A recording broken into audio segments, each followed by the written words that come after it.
اعوذ باللہ من الشیطان الرجیم بسم اللہ الرحمن الرحیم۔ ناظرین محترم السلام علیکم ورحمۃ اللہ وبرکاتہ۔ میں ہوں آپ کا میزبان محمد رئیس احمد اور پیش کیا جا رہا ہے تلاوت قرآن کریم، ترجمہ اور تفسیر پر مشتمل پروگرام پیغام قرآن۔ الحمدللہ آج 20ویں پارے کی تلاوت کا آغاز ہوگا، ترجمہ پیش کیا جائے گا اور منتخب آیات کی تفسیر پیش کی جائے گی۔ تلاوت قرآن کریم کے لیے تشریف فرما ہے ممتاز و معروف قاری جناب قاری نعمان نعیمی۔ السلام علیکم ورحمۃ اللہ وبرکاتہ۔ وعلیکم السلام ورحمۃ اللہ۔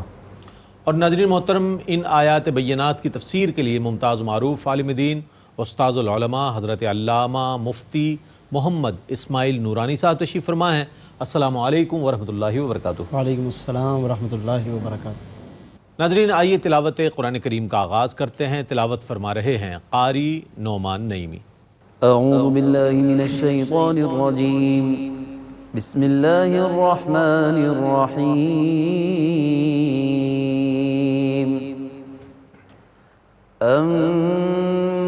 من خلق السماوات والأرض وأنزل لكم من السماء ماء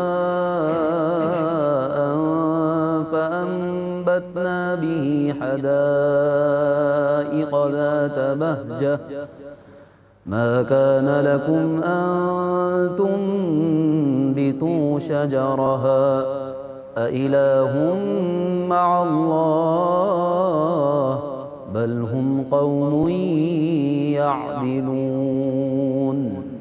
میں اللہ کی پناہ میں آتا ہوں شیطان مردود سے۔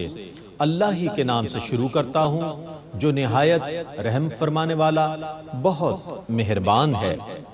بھلا بتاؤ تو صحیح، آسمانوں اور زمینوں کو کس نے پیدا کیا اور تمہارے لیے آسمانوں سے پانی کس نے اتارا تو ہم نے اس سے بارونق باغات اگائے۔ تم میں یہ طاقت نہ تھی کہ تم ان باغات کے درخت اگاتے۔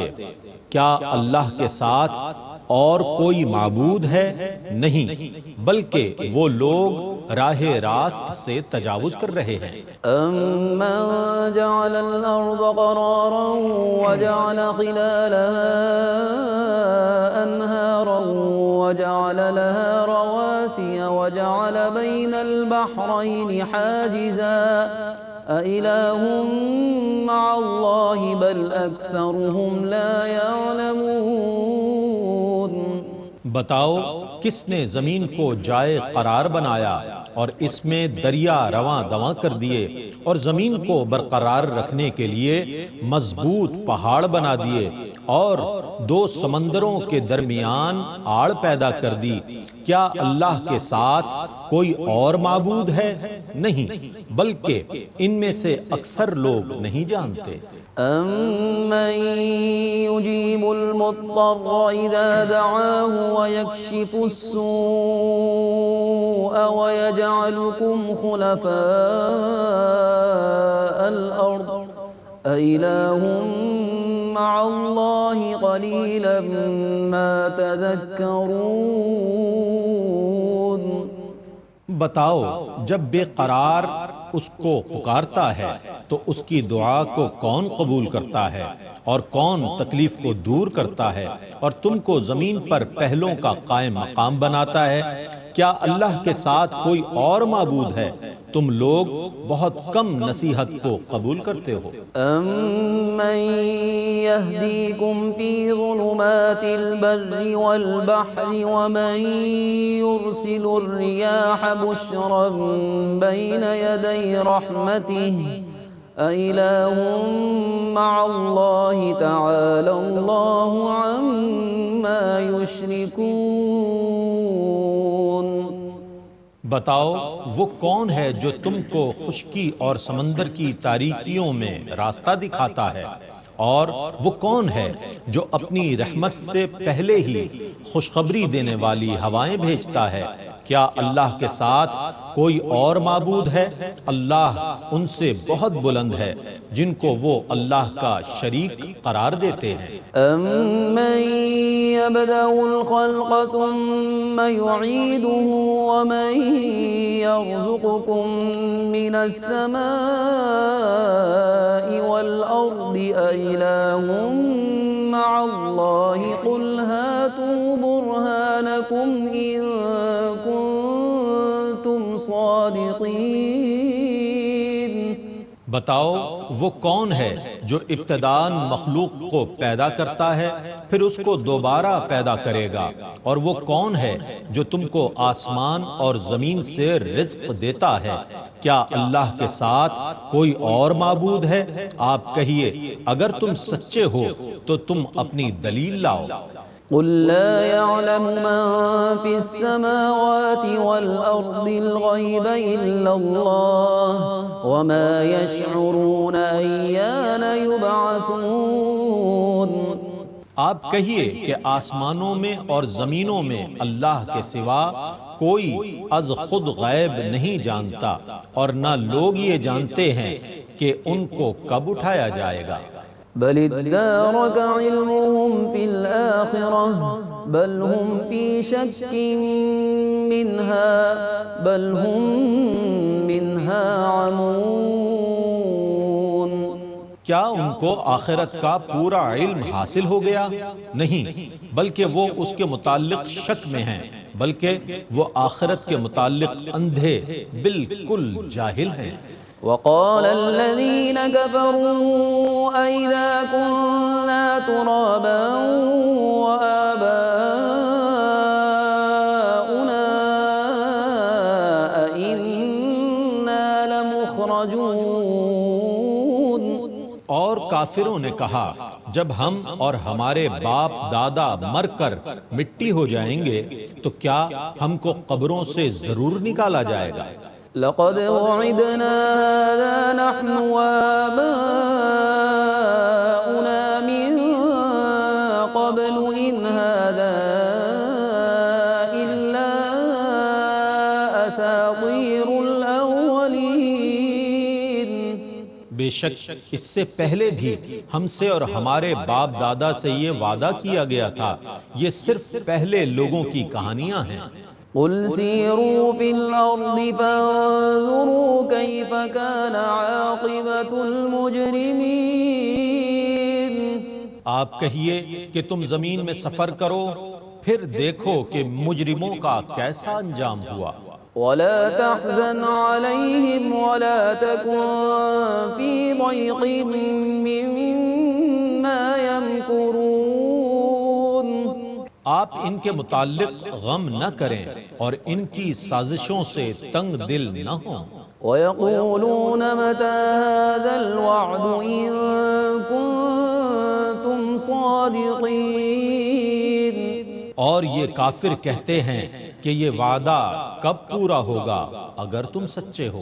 قُلْ عَسَىٰ أَن يَكُونَ رَدِفَ لَكُم بَعْضُ الَّذِي تَسْتَعْجِلُونَ۔ آپ کہیے کہ جس چیز کو تم جلد طلب کر رہے ہو سکتا ہے کہ وہ تمہارے ساتھ لگ چکی ہو۔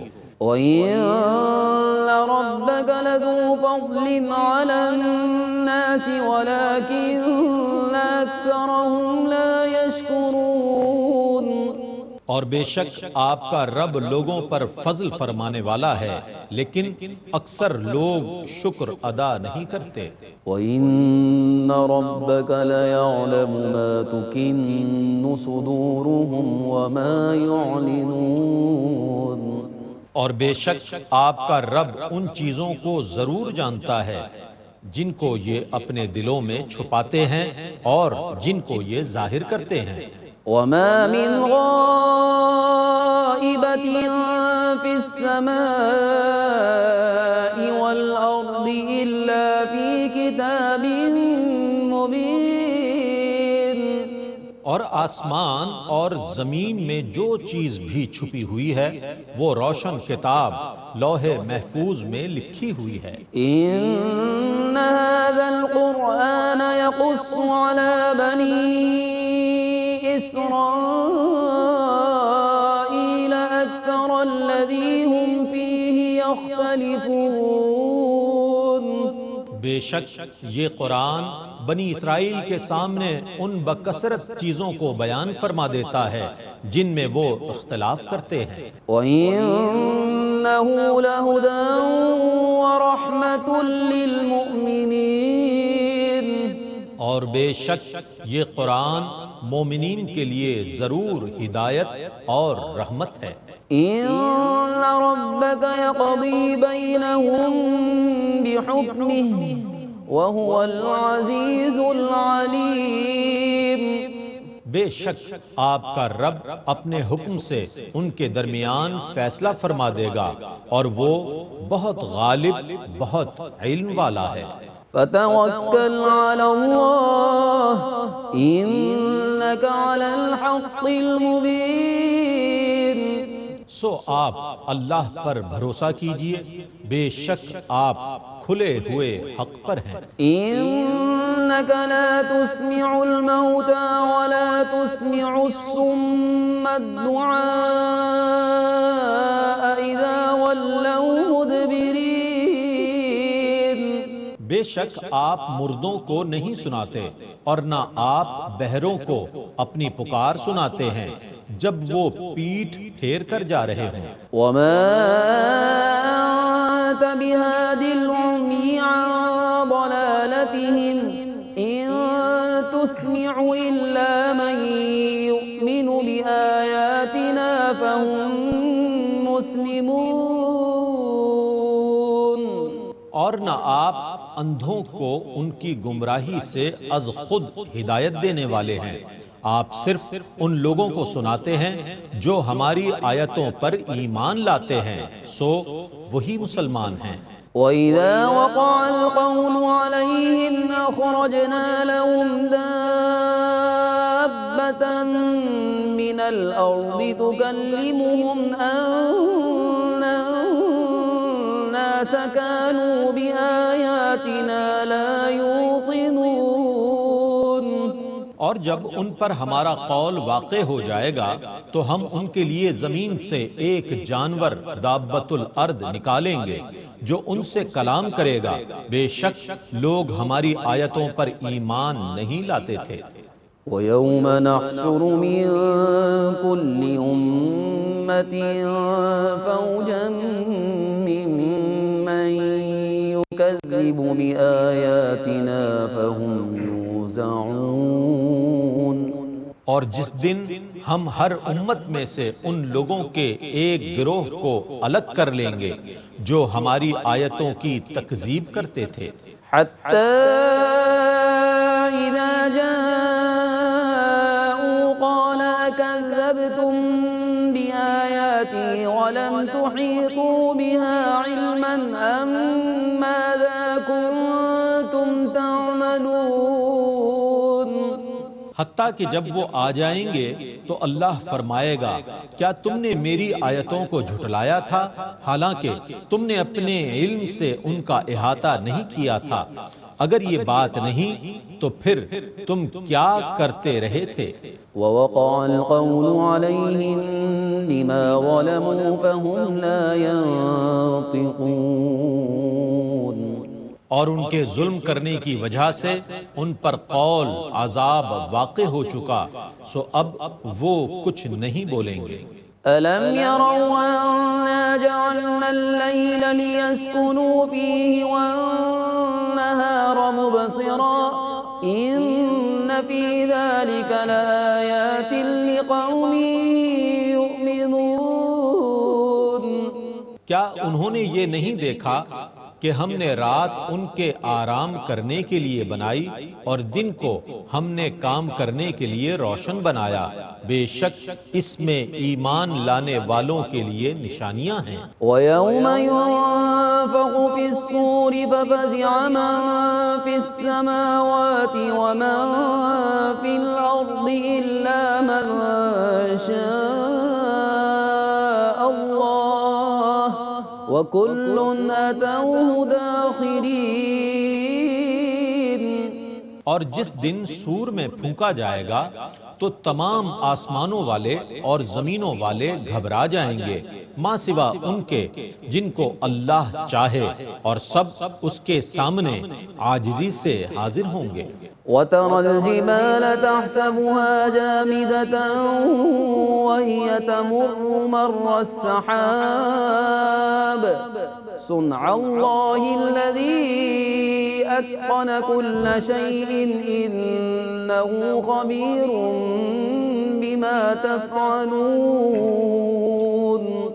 اور اے مخاطب، تو اس دن پہاڑوں کو اپنی جگہ جمع ہوا گمان کرے گا، حالانکہ وہ بادلوں کی طرح اڑ رہے ہوں گے۔ یہ اللہ کی صنعت ہے جس نے ہر چیز کو مضبوط بنایا ہے، بے شک وہ تمہارے کاموں کی خبر رکھنے والا ہے۔ مَن جَاءَ بِالْحَسَنَةِ فَلَهُ خَيْرٌ مِّنْهَا وَهُم مِّن فَزَعٍ يَوْمَئِذٍ آمِنُونَ۔ جو شخص نیکی لے کر آئے گا تو اس کے لیے اس نیکی سے اچھی جزا ہے، اور وہ لوگ اس دن کی گھبراہٹ سے مامون ہوں گے۔ وَمَن جَاءَ بِالسَّيِّئَةِ فَكُبَّتْ وُجُوهُهُمْ فِي النَّارِ هَلْ تُجْزَوْنَ إِلَّا مَا كُنتُمْ تَعْمَلُونَ۔ اور جو لوگ برائی لے کر آئیں گے تو ان کو منہ کے بل دوزخ میں گرا دیا جائے گا، اور تم کو انہی کاموں کا بدلہ دیا جائے گا جو تم کیا کرتے تھے۔ انما امرت ان اعبد رب هذه البلدة الذي حرمها وله كل شيء وامرت ان اكون من المسلمين۔ مجھے صرف یہی حکم دیا گیا ہے کہ میں اس شہر مکہ کے رب کی عبادت کروں جس نے اس کو حرم بنا دیا ہے، اور اسی کی ملکیت میں ہر چیز ہے، اور مجھے حکم دیا گیا ہے کہ میں فرما برداروں میں سے رہوں۔ وَأَنْ أَتْلُوَ الْقُرْآنَ فَمَنِ اهْتَدَى فَإِنَّمَا يَهْتَدِي لِنَفْسِهِ وَمَنْ ضَلَّ فَقُلْ إِنَّمَا أَنَا مِنَ الْمُنذِرِينَ۔ اور یہ کہ میں قرآن کی تلاوت کروں، سو جس نے ہدایت قبول کی تو اس نے اپنے ہی فائدے کے لیے ہدایت قبول کی، اور جو گمراہی پر ڈٹا رہا ہے تو آپ کہہ دیں کہ میں تو صرف عذاب سے ڈرانے والوں میں سے ہوں۔ وَقُلِ الْحَمْدُ لِلَّهِ سَيُرِيكُمْ آيَاتِهِ فَتَعْرِفُونَهَا وَمَا رَبُّكَ بِغَافِلٍ عَمَّا تَعْمَلُونَ۔ اور آپ کہیے کہ تمام تعریفیں اللہ ہی کے لیے ہیں، ان قریب تمہیں وہ اپنی نشانیاں دکھائے گا تو تم ان کو پہچان لوگے، اور آپ کا رب ان کاموں سے غافل نہیں ہے جو تم کر رہے ہو۔ بسم اللہ الرحمن الرحیم۔ قاسم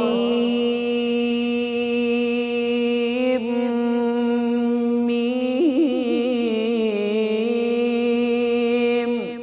تلک آیات الکتاب المبین۔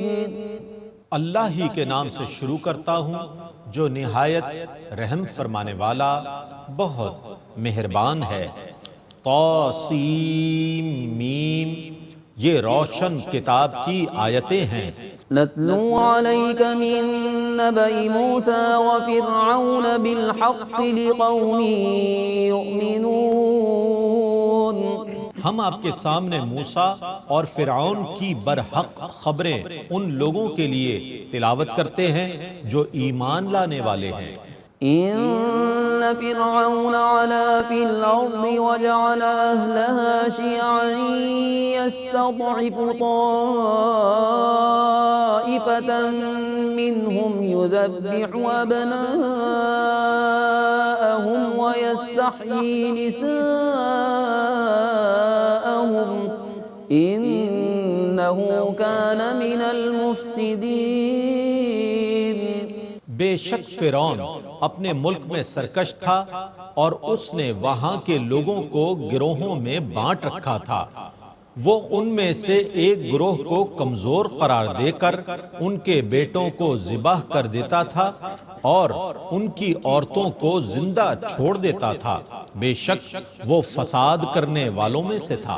وَنُرِيدُ أَن نَّمُنَّ عَلَى الَّذِينَ اسْتُضْعِفُوا فِي الْأَرْضِ وَنَجْعَلَهُمْ أَئِمَّةً وَنَجْعَلَهُمُ الْوَارِثِينَ۔ اور ہم ان لوگوں پر احسان فرمانا چاہتے تھے جن کو اس کے ملک میں کمزور قرار دیا گیا تھا، اور ہم ان کو امام بنانا چاہتے تھے اور ان کے ملک کا وارث بنانا چاہتے تھے۔ وَنُمَكِّنَ لَهُمْ فِي الْأَرْضِ وَنُرِيَ فِرْعَوْنَ وَهَامَانَ وَجُنُودَهُمَا مِنْهُمْ مَا كَانُوا يَحْذَرُونَ۔ اور ہم ان کو ان کے ملک کا اقتدار عطا کرنا چاہتے تھے، اور ہم فرعون اور حامان اور ان کے لشکروں کو بنی اسرائیل کے ہاتھوں وہ انجام دکھانا چاہتے تھے جس سے وہ خوف زدہ تھے۔ وَأَوْحَيْنَا إِلَىٰ أُمِّ مُوسَىٰ أَنْ أَرْضِعِيهِ فَإِذَا خِفْتِ عَلَيْهِ فَأَلْقِيهِ فِي الْيَمِّ وَلَا تَخَافِي وَلَا تَحْزَنِي إِنَّا رَادُّوهُ إِلَيْكِ وَجَاعِلُوهُ مِنَ الْمُرْسَلِينَ۔ اور ہم نے موسیٰ کی ماں کو الہام کیا کہ تم اس کو دودھ پلاؤ، اور جب تم کو اس پر خطرہ ہو تو اس کو دریا میں ڈال دینا، اور کسی قسم کا خوف اور غم نہ کرنا، بے شک ہم اس کو تمہارے پاس واپس لائیں گے اور ہم اس کو رسول بنانے والے ہیں۔ فَالْتَقَطَهُ آلُ فِرْعَوْنَ لِيَكُونَ لَهُمْ عَدُوًّا وَحَزَنًا إِنَّ فِرْعَوْنَ وَهَامَانَ وَجُنُودَهُمَا كَانُوا خَاطِئِينَ۔ سو فرعون کے گھر والوں نے اس کو اٹھا لیا تاکہ انجام کار وہ ان کا دشمن اور باعث غم ہو جائے۔ بے شک فرعون اور حامان اور ان کے لشکر جرم کرنے والے تھے۔ وقالت امرأة فرعون قرة عين لي ولك لا تقتلوه عسى أن ينفعنا أو نتخذه ولدا وهم لا يشعرون۔ اور فرعون کی بیوی نے کہا یہ بچہ میری اور تمہاری آنکھ کی ٹھنڈک ہے، اس کو قتل نہ کرنا، شاید یہ ہمیں نفع پہنچائے یا ہم اس کو بیٹا بنا لیں، اور یہ لوگ مستقبل کا شعور نہیں رکھتے تھے۔ وَأَصْبَحَ فُؤَادُ أُمِّ مُوسَىٰ فَارِغًا إِن كَادَتْ لَتُبْدِي بِهِ لَوْلَا أَن رَّبَطْنَا عَلَىٰ قَلْبِهَا لِتَكُونَ مِنَ الْمُؤْمِنِينَ۔ اور موسیٰ کی ماں کا دل خالی ہو گیا تھا، اگر ہم نے ان کے دل کو ڈھارس نہ دی ہوتی تو قریب تھا کہ وہ موسیٰ کا راز فاش کر دیتی۔ ہم نے اس لیے ڈھارس دی تاکہ وہ اللہ کے وعدے پر اعتماد کرنے والوں میں سے ہو جائیں۔ وقالت لأخته قصيه فبصرت به عن جنب وهم لا يشعرون۔ اور موسیٰ کی ماں نے ان کی بہن سے کہا تم اس کے پیچھے پیچھے جاؤ، تو وہ اس کو دور دور سے دیکھتی رہی اور فرعونیوں کو اس کا شعور نہ ہوا۔ وحرمنا عليه المراضع من قبل فقالت هل أدلكم على أهل بيت يكفلونه لكم وهم له ناصحون۔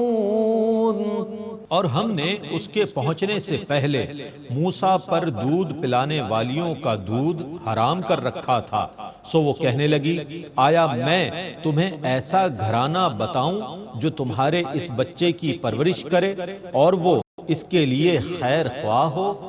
فرددناه إلى أمه كي تقر عينها ولا تحزن ولتعلم أن وعد الله حق ولكن أكثرهم لا يعلمون۔ سو ہم نے موسیٰ کو اس کی ماں کی طرف لوٹا دیا تاکہ اس کی آنکھیں ٹھنڈی ہوں اور وہ غم نہ کرے اور وہ یقین کر لے کہ اللہ کا وعدہ برحق ہے، لیکن ان کے اکثر لوگ نہیں جانتے۔ الحمدللہ تلاوت قرآن کریم اور ترجمہ پڑھنے اور سننے کی سعادت آپ کو اور ہم سب کو حاصل ہوئی۔ آئیے ان آیات کی تفہیم کے لیے اور ان کے عرفان کے لیے ہم تفسیر کی طرف بڑھتے ہیں۔ میں ملتمس ہوں حضرت علامہ مفتی محمد اسماعیل نورانی صاحب سے کہ ان منتخب آیات بینات کی تفسیر فرمائیں۔ بہت شکریہ۔ بسم اللہ الرحمن الرحیم، الحمدللہ رب العالمین والصلاة والسلام علی اشرف الانبیاء وسید المرسلین۔ ناظرین محترم، الحمدللہ آج کی اس بزم میں 20ویں پارے کا آغاز کیا گیا ہے اور 20ویں پارے کے پہلے ربع کی تلاوت کی گئی ہے، اور جیسا کہ ہم اس بات سے باخبر ہیں کہ اس سے پہلے 19واں پارہ جہاں پر مکمل ہوا تو سورۃ النمل کا جو کہ 19ویں پارے میں آغاز ہو چکا ہے، تو اس کی 59 آیات 19ویں پارے میں شامل ہیں اور آیت 60 سے 20ویں پارے کا یہ آغاز ہو رہا ہے۔ آج کے اس بزم میں ناظرین اور اس پروگرام میں جتنی تلاوت کی گئی ہے 20ویں پارے کی، ان آیات میں اگر ہم غور کریں تو اللہ رب العزت نے اس میں کئی توحید کے دلائل بھی بیان فرمائے ہیں اور اپنے کئی انعامات اور احسانات بھی بیان فرمائے ہیں جو اللہ رب العزت نے اپنے بندوں پر مختلف اوقات میں مختلف زمانوں میں احسانات فرمائے ہیں۔ اس کے ساتھ ساتھ ناظرین آج کی اس تلاوت میں اور آیات میں کئی عقائد بھی بیان کیے گئے ہیں، جن میں سے علم غیب کا جو عقیدہ ہے، اللہ رب العزت کے بارے میں کیا عقیدہ ہونا چاہیے علم غیب کے حوالے سے، اور بعث بعد الموت یعنی کہ مرنے کے بعد دوبارہ اٹھائے جانے کے حوالے سے، اور اس کے ساتھ ساتھ کچھ علامات قیامت کہ قیامت آنی ہے اور یقیناً آنی ہے، تو اس کے بارے میں جو علامات کا ہم ایک ذکر سنتے ہیں تو ان میں سے بعض چیزوں کی طرف آج کی اس تلاوت میں اشارہ فرمایا گیا ہے، اور اس کے ساتھ ساتھ قیامت پھر قائم ہونے کا جو منظر ہے، لوگوں کا جس انداز سے اس روز اٹھنا ہے، پہاڑوں کا چلنا ہے، اور اس طرح کی وہ بڑی بڑی تبدیلیاں، بڑے بڑے تغیرات جو اس دن واقع ہوں گے، آج کی اس تلاوت میں اللہ رب العزت نے جو باتیں بیان فرمائی تو وہ تلاوت میں آج ہم نے وہ آیات بھی سماعت کی ہیں۔ دلائل توحید کی ناظرین اگر ہم بات کریں تو پارے کا آغاز ہی ان آیات سے ہے، امن خلق السماوات والارض وانزل لکم من السماء ماء۔ بارشوں کا ایک پورا نظام اللہ نے بیان فرمایا۔ اللہ رب العزت بارشیں نازل فرماتا ہے، پھر اس پانی سے کس طرح وہ باغات کو سیراب فرماتا ہے، درختوں کو پیدا فرماتا ہے، یعنی ان دلائل میں نشانیاں ہیں کہ ہم اللہ کی وحدانیت کی طرف توجہ کریں، اللہ کو ایک ماننے کی طرف توجہ کریں، اور وہ لوگ کہ جو دیگر خداؤں کے قائل ہیں انہیں خاص طور پر توجہ دلائی گئی، تنبیہ کی گئی کہ اللہ ایک ہے، وحدہ لا شریک ہے، یہ جتنا نظام کائنات ہے وہ سب کا سب اسی کے دستے قدرت میں ہے، وہی اس تمام تر نظام کو چلا رہا ہے۔ پھر اس کے بعد اگلی آیات میں زمین کی تخلیق بتائی، زمین میں جو نہری نظام چل رہا ہے، سمندروں کا ایک بڑا زبردست نظام قائم ہے، اور اس میں کہیں کوئی تبدیلی نہیں ہے، کہیں کوئی تغیر نہیں ہے، یہ سارے نظام کی جتنی مثالیں ہیں یہ اللہ کی قدرت کی نشانیاں ہیں۔ اگر ہم کبھی زمین کا اس انداز سے جائزہ لیں، کبھی زمین میں اس انداز سے غور کریں، آسمانوں کی کہکشاؤں میں غور کریں، اس کی چمک دمک میں غور کریں، نزول بارش میں غور کریں، اور بھی اس کے علاوہ نعمتیں بیان فرمائی۔ پھر اس کے بعد انعامات کا سلسلہ ہے کہ کس طرح میں فریادیں سنتا ہوں، یعنی اللہ نے بیان فرمایا قبول دعا کس طرح ہوتی ہے، اندھیروں میں جب تم بھٹکنے لگتے ہو کس طرح میں ہدایتیں دیتا ہوں، کیسے راہیں بتاتا ہوں، ستارے کس طرح رہنمائی کرتے ہیں، تمہیں رزق و روزی کیسے ملتی ہے، کیسے کیسے غائبانہ انتظامات ہو جاتے ہیں، اچانک کبھی کوئی وسیلہ بن جاتا ہے، کبھی کوئی ذریعہ بن جاتا ہے۔ یہ تمام تر چیزیں بیان کر کے اللہ نے توجہ دلائی کہ اے بندے پھر تم کہاں غافل ہو، کہاں بھٹکتے جا رہے ہو۔ پھر ان تمام باتوں کے بعد اور اسی ضمن میں درمیان میں باس بعد الموت کا بطور خاص مکی صورتوں میں ناظرین خاص طور پر ان چیزوں کا ذکر آتا ہے، کیونکہ کفار قریش اس میں اولاً مخاطب ہیں کہ انہوں نے باس بعد الموت یعنی مرنے کے بعد دوبارہ اٹھنے کا انہوں نے انکار کیا۔ وہ کہتے تھے بھائی مرنے کے بعد دوبارہ کیوں زندہ کیے جائیں گے، کیسے پاسبل ہے یہ؟ لیکن اللہ نے انہیں جگہ جگہ اس بات کا جواب دیا، توجہ دلائی کہ جو رب پہلی مرتبہ کسی انسان کو پیدا کرنے پر قادر ہے، وہ دوبارہ اس انسان کو جلانے پر کیوں کر قادر نہیں ہے؟ تو باس بعد الموت کے حوالے سے بتایا گیا ہے۔ اور پھر اس ضمن میں آپ صلی اللہ علیہ وسلم کو تسلی بھی کرائی گئی کہ آپ ان کفار کے اعتراضات پر غمگین نہ ہوا کریں، وَلَا تَحْزَنْ عَلَيْهِمْ وَلَا تَكُنْ فِي ضَيْقٍ مِّمَّا يَمْكُرُونَ۔ یہ جتنی فریبیاں کرتے ہیں، مکر و فریب کرتے ہیں، اے محبوب مکرم آپ اس پر افسردہ نہ ہو، غمگین نہ ہو، آپ اپنا کام انجام دیں، جو آپ نے بات بیان کرنی ہے، تبلیغ فرمانی ہے، وہ آپ کریں، ان پر غمگین نہ ہو۔ پھر اس کے ساتھ ساتھ سماع موتا کی ایک بحث آتی ہے ناظرین کہ مردے جو ہیں وہ سنتے ہیں یا نہیں سنتے۔ قرآن بتاتا ہے آیت نمبر 80 جو آج کی تلاوت میں ہے، النمل کی 80 آیت، فرمایا کہ اِنَّکَ لَا تُسْمِعُ الْمَوْتَىٰ، اے محبوب آپ مردوں کو نہیں سنا سکتے۔ اب یہاں پر بعض لوگ یہ سمجھتے ہیں کہ ان مردوں سے مراد وہ مردے جو قبر میں ہیں، لیکن علماء نے فرمایا کہ یہ مراد نہیں ہے۔ مردوں سے یہاں مراد ہیں جو دل کے مردے ہیں، یعنی کفر والے، کفر کرنے والے، کہ انہیں نہیں سنا سکتے، یعنی انہیں سنانے کا کوئی فائدہ نہیں ہے، ان پر باتیں اثر نہیں کرتی۔ اے محبوب صلی اللہ علیہ وسلم انہیں نہیں سنا سکتے، یعنی ان پر کوئی فائدہ نہیں، ان پر باتیں اثر نہیں کرتی۔ باقی رہے وہ مردے جو قبروں میں ہوتے ہیں تو ان کا ظاہرہ سننا سنانا ثابت ہے کہ غزوہ بدر کے بعد نبی کریم صلی اللہ علیہ وسلم نے کفار سے باقاعدہ خطاب کیا ہے، ابو جہل کا نام لیا، ہشام عمر بن ہشام کا نام لیا ہے، اور امیہ بن خلف کا نام، ان سب بڑے بڑے سرداران قریش کے نام لے کر حضور نے خطاب کیا۔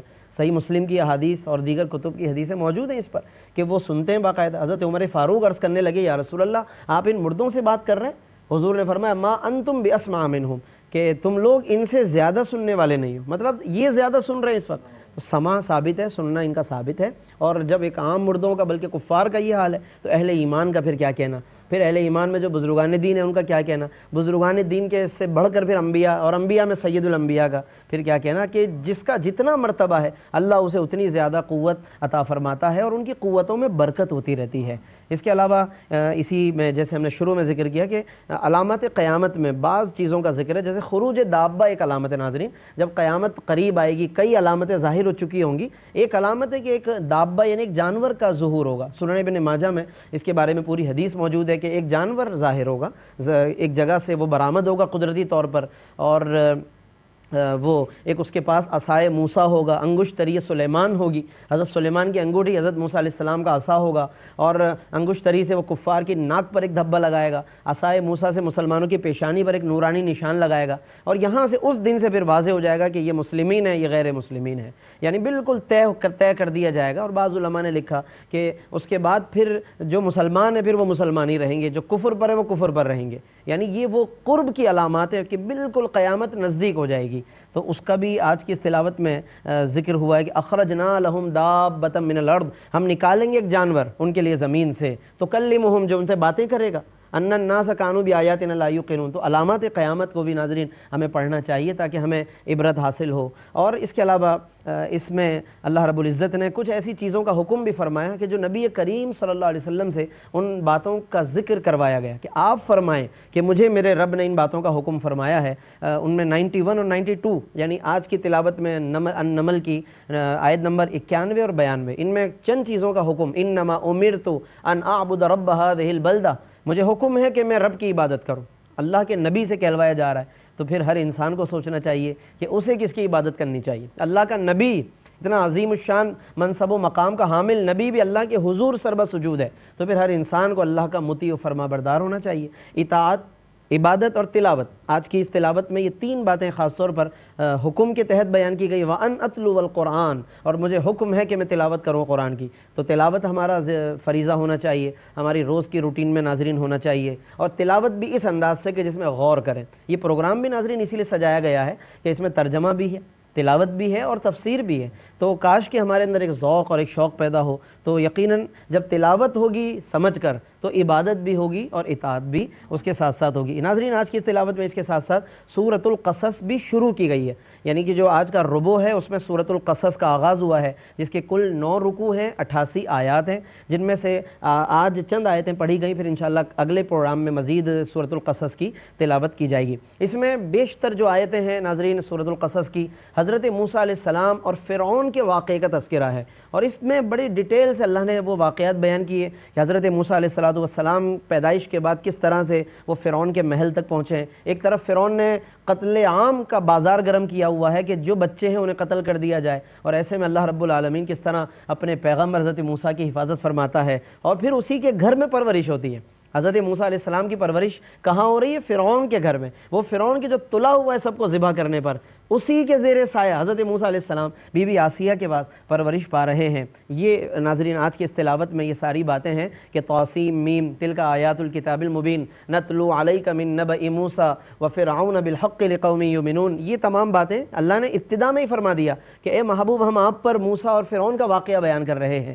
تو یہ واقعہ ناظرین بہت غور طلب ہے۔ اس میں جو آج کی تلاوت میں چونکہ کچھ ذکر آیا ہے تو اس میں خاص طور پر فرعون کی جو سیاست تھی اور فرعون کی لوگوں کے ساتھ جو زیادتی تھی اس کا اللہ رب العالمین نے ایک خاص اشارہ بیان کیا کہ اس کی چاہت یہ تھی کہ لوگوں کو مختلف گروہ میں بانٹ کے رکھوں تاکہ وہ کسی وقت بھی جمع ہو کر میرے خلاف جمع نہ ہو سکیں، کبھی بھی میرے خلاف ایکا نہ کر سکیں۔ اور یقیناً اس طرح کی ہمیشہ سے کچھ ایسے لوگوں کی پالیسیاں رہی ہیں دنیا کی تاریخ میں، ہم دیکھتے ہیں کہ جو ظلم اور جبر کرتے ہیں تو وہ لوگوں کو بانٹ کے رکھتے ہیں، اختلافات میں رکھتے ہیں، اور ان اختلافات کے ساتھ ساتھ پھر وہ اپنا فائدہ اٹھاتے ہیں، اور اس کے ذریعے تو یہ فرعون کا ایک خاص ذکر ہے کہ اس نے اس طرح کی ایک سیاست کو برپا کیا زمین پر اور لوگوں پر ظلم و ستم کیا۔ اللہ نے ایسے میں حضرت موسیٰ علیہ السلام کو اس کے خلاف کلمہ حق بلند کرنے کی ایک طاقت بنا کر اس کے سامنے کھڑا کیا ہے، اور کس طریقے سے اسی کے پاس اسی کے محل میں پرورش ہوتی ہے حضرت موسیٰ علیہ السلام کی، اس کی تفصیلات انشاءاللہ آگے آ رہی ہیں۔